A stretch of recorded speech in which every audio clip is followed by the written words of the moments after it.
Technology Takeover, a digital dependency presentation brought to you by the Canadian Mental Health Association here on Perth Addiction and Mental Health Services.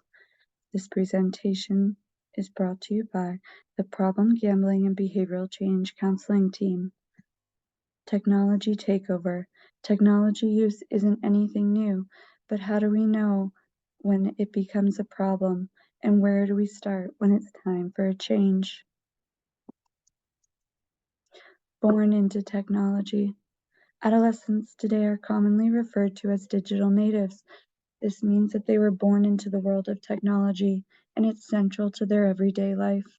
They have learned and adapted to technology advancements since their infancy.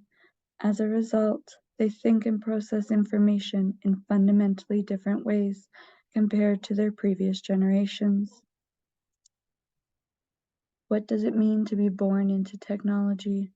For those born into technology, the world is a very different experience than it was for generations before. This can lead to a disconnect between the generations, leaving both sides feeling frustrated and misunderstood. Technology brings with it the internet and all its complexity. The internet provides instant access to information and connectivity, providing users with social connection, a sense of belonging, and a place where you can find other like-minded people with ease. Technology also has its own new language, replacing everything from words to sentences to communicating a message using abbreviations and/or pictures that have a predetermined alternative meaning. Technology has evolved and made the internet into a personal experience. The application or apps, as well as websites, use artificial intelligence to monitor and learn our behavior. By delivering more of what we like, AI hopes to keep us engaged and involved, using our brain's reward system against us. Working on what's called a variable reward system, the internet user's experience is tailored to exploit their basic human needs to keep them engaged. The reward system is the same as scratching a lottery ticket or playing slot machines. Your brain views the experience in the same way. It balances the hope that you're going to make it big with a little bit of frustration, and you get a release of the dopamine chemical. Your brain likes dopamine, and it's wired to seek it out more. Technology is programmed to give you more of what you like. This leads to you getting lost in the dopamine loop. Dopamine is a chemical produced by our brain.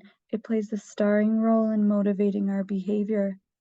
It's released when we eat food, have sex, exercise, and also during social interactions. It rewards us for beneficial behavior and motivates us to repeat that behavior. Although it's not as intense as cocaine, social interactions similarly result in a release of dopamine, rewarding whatever behavior preceded it. This is commonly referred to as a feedback or dopamine loop. What is the recommended screen time? And is there age recommendations around accessing technology? Remember, everyone is different. Consider why you or your children are using technology. Recognize everything should exist in moderation. Technology is like food. It's a part of our everyday life. There are healthy and unhealthy habits. A young person's brain lacks a fully developed control system. This helps them to stop compulsive behaviors, such as the dopamine loop released when using technology. They become reliant on that technology as it feeds their dopamine loop. Social media is aware of their audience impulse control, and they seek to exploit it. After all, social media is a business. They sell your attention to advertisers.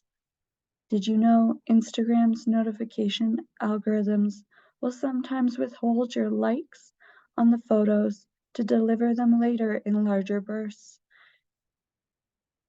Your dopamine centers have been primed for those initial negative outcomes, and they will respond more robustly with a sudden influx of social appraisal.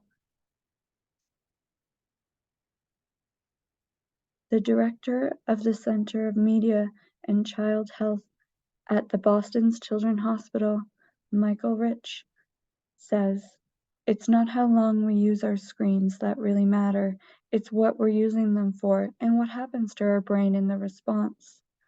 Children need a diverse menu of on and offline experiences, including the chance to let their mind wander." The growing human brain is constantly building neutral connections while pruning away less used ones. And according to Rich, digital media use plays an active role in that process. Much of what happens on screen provides impoverished stimulation to the brain compared to reality.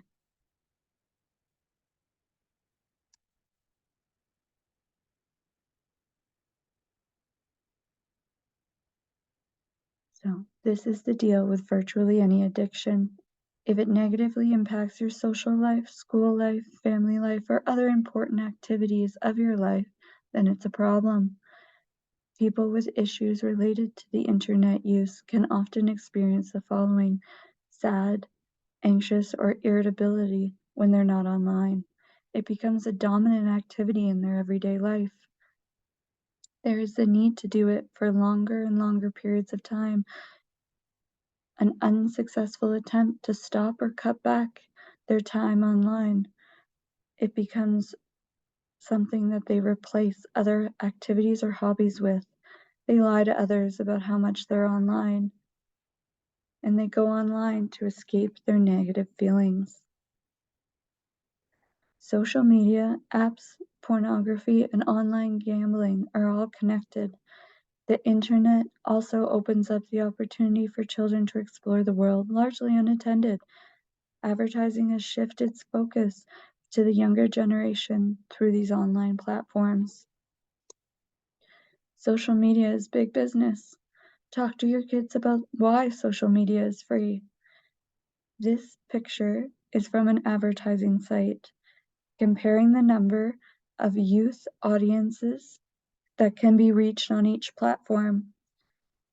Advertisers are seeking your attention, and they use these applications to obtain it. This information was taken from July 2019. In July 2020, there was a significant increase due to COVID-19. Advertisers are aware that COVID has increased business and that we are now spending more time on digital devices. These numbers are based on the age group of 16 to 64, reporting more time on each application than the year before.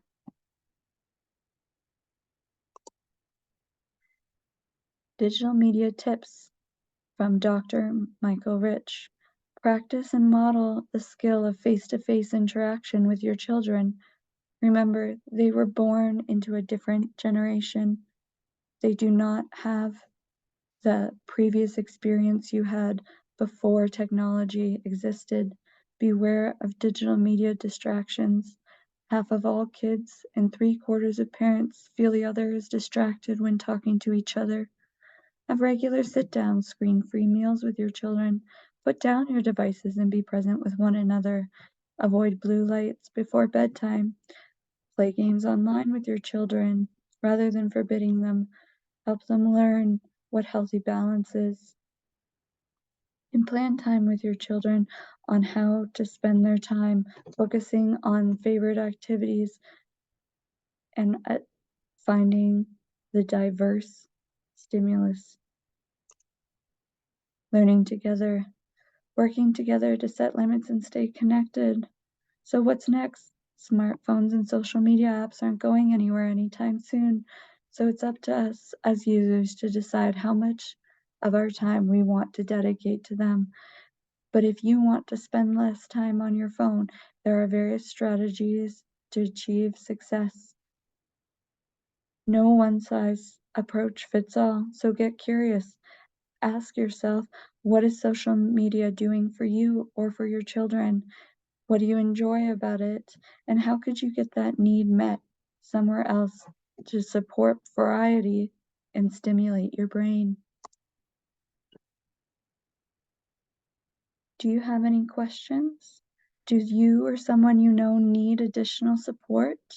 You can contact the numbers listed below or see the interventions offered in the chat box.